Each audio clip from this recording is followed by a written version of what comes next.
तो अपने काम पे गर्व होना चाहिए।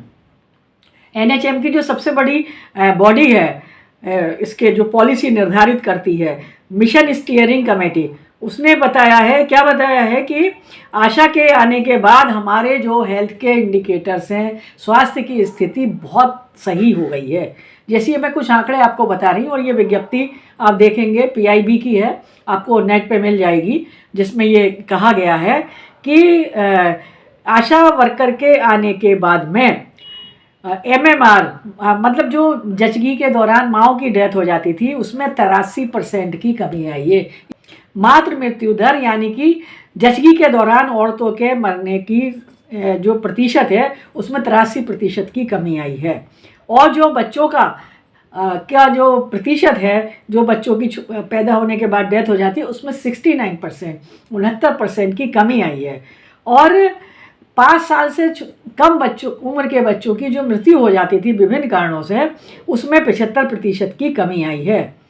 और जो हमारे देश में बच्चा पैदा करने की जो दर थी, वो आधी रह गई, यानी 3.4 से घट के 2 रह गई है लगभग।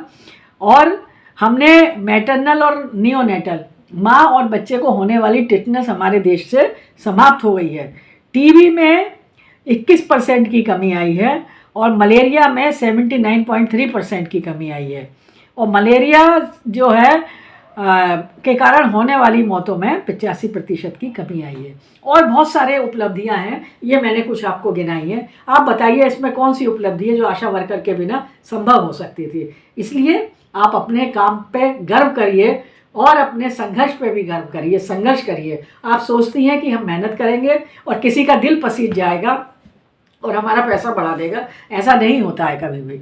दूसरी बात, सबसे ज़्यादा महत्वपूर्ण बात आशा वर्कर को हमारी उत्तर प्रदेश के अंदर खास तौर से समझने की है कि एक व्यक्ति कुछ नहीं होता। आप अगर संगठन बनाएंगे, समूह में जाएंगे, तभी आपकी आवाज़ सुनी आएगी, तभी वो एक ताकत बनती है। तो यूनियन बनाइए, कहीं दिक्कत आती है हमसे बात करिए, संपर्क करिए, हम आपको मदद करेंगे।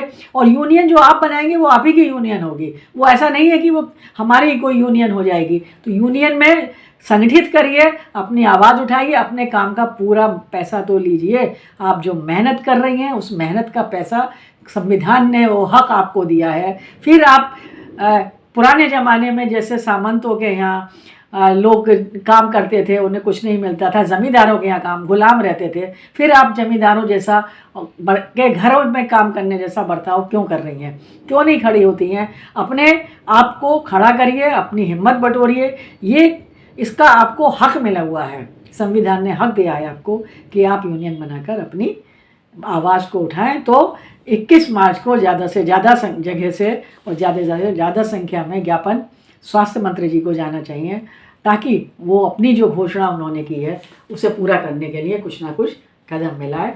उम्मीद है कि आप मेरी बात पे ध्यान देंगे। इनकलाब जिंदाबाद।